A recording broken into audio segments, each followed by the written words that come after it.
یہی وجہ ہے کہ ہمارے ہاں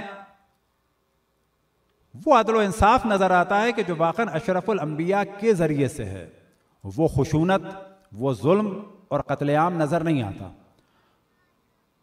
ایک واقعہ ہوا دوسرے حاکم کے زمانے میں کہ مدینہ میں ایک لاش ملی ایک آدمی کی کہ جو عورتوں کے کپڑے میں تھا۔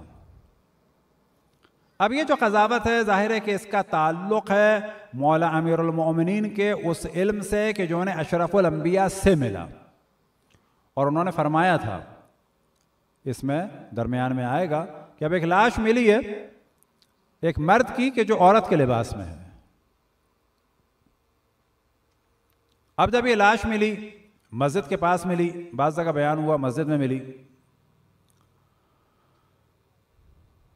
تو مولا نے فرمایا کہ اس کو دفن کر دو،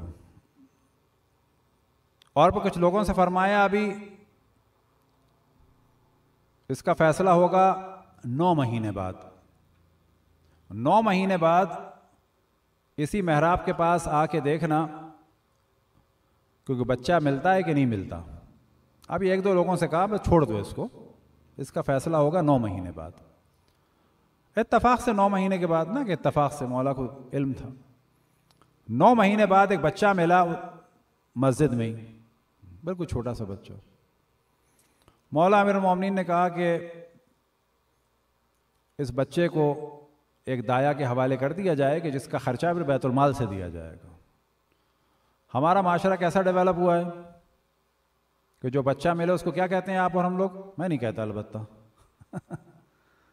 یہ ہمارے جاہل ملاؤں نے عیدی پہ بھی الزام لگایا تھا کہ حرام کے بچے پالتا ہے۔ بابا حرام کا بچہ ثابت کرنے کے لیے دلیل چاہیے۔ جو بچہ جھولے میں مل جائے ثابت نہیں ہے کہ یہ حرام کا ہے۔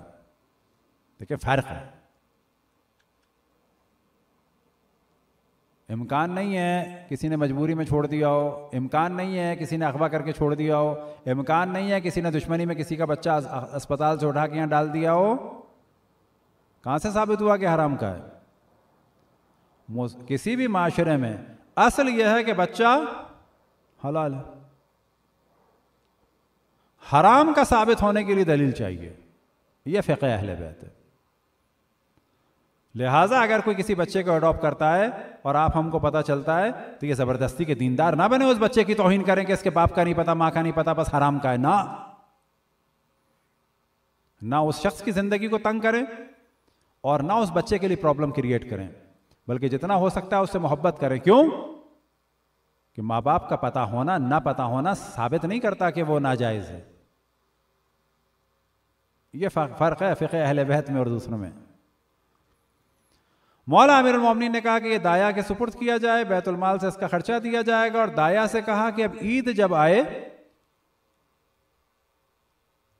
تو ایک عورت آئے گی اور اس بچے کو پیار کرے گی اور کہے گی کہ تو کتنا مظلوم ہے، ایک مظلوم ماں کا بیٹا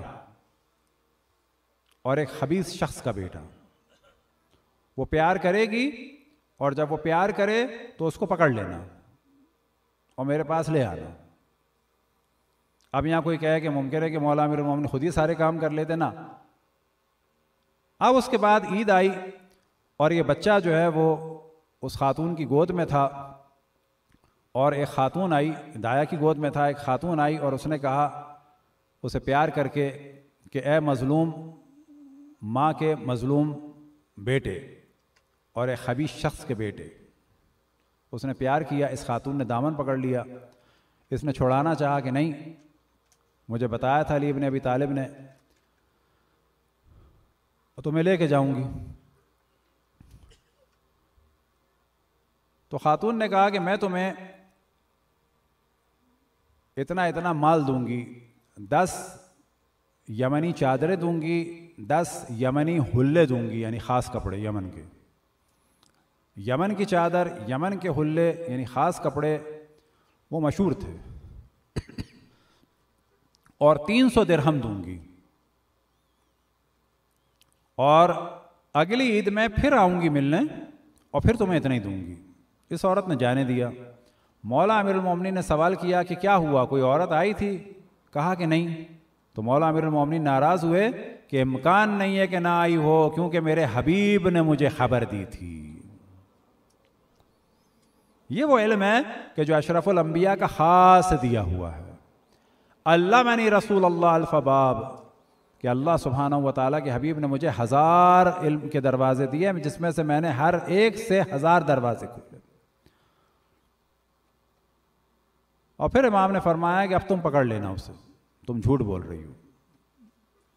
اب جو عید آئی تو اسے پکڑا اور اس کے بعد لایا گیا، پھر مولا علی قاضی کے پاس لے گئے، اور داستان پتہ چلی کہ یہ لڑکی جو تھی اس کی پہلے ماں مر گئی، باپ مر گیا، بہن بھائی نہیں تھے۔ تو کہتی ہے کہ میں گھر میں تنہا تھی، بعض اور رشتہ داروں کے جاتی تھی، ایک بزرگ خاتون آئی، بزرگ خاتون نے آنے کے بعد جو ہے وہ نماز پڑھی اور کہا کہ میں روزے میں ہوں، میں نے انتظار کیا، اس نے مجھے گلے لگایا، بہت محبت کا اظہار کیا کہ تم میری بیٹی کی طرح ہو۔ اس نے اس کے بعد نماز ختم کی تو میں نے سامنے اس کے کچھ رکھا کھانا، تو وہ رونے لگی کہ میں اس سے زیادہ نہیں کھاتی، روٹی اور نمک سے، اور پھر اس کے بعد نماز میں لگ گئی۔ اس کے بعد اس نے آنا جانا شروع کیا، اور بعد میں اس نے کہا کہ میں کہیں جا رہی ہوں اور تم اتنے خوبصورت ہو تو میں چاہتی ہوں کہ کسی کو تمہارے یہاں رکھ جاؤں، ایک میری بیٹی ہے کہ جو بہت ہی شرم و حیا کا پیکر ہے، اسے میں تمہارے یہاں چھوڑ دوں۔ اور اس طرح سے وہ اس مرد کو گھر میں لے آئی تھی، اور اس مرد نے زیادتی کی، اور بعد میں اس لڑکی نے اسے قتل کر دیا، اور قتل کرنے کے بعد جتنا ہو سکا یا کسی کے ساتھ مل کے لاش باہر پھینک دی۔ تو یہ وہ تھی لڑکی۔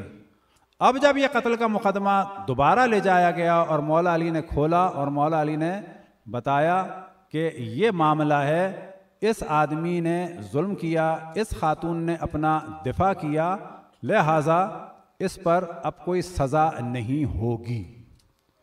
لیکن یہ سب معاملہ فقط علم کے ظاہری علم کے ذریعے سے نہیں تھا، بلکہ اشرف الانبیاء کا دیا ہوا غیب کا علم بھی تھا، اور مولا امیر المومنین ان چیزوں کے ذریعے سے جہاں اپنی علمیت بھی ظاہر کرتے تھے، حق امامت اور خلافت بھی ظاہر کرتے تھے، جہاں مظلوم کا دفاع بھی کرتے تھے، تو وہاں دوسری جانب دنیا کو بتاتے تھے کہ جو لوگ بیٹھے ہیں یہ ان چیزوں سے آشنا نہیں ہیں، اور نبی کا خلیفہ وہ ہوتا ہے کہ جو ہر چیز سے آشنا ہو۔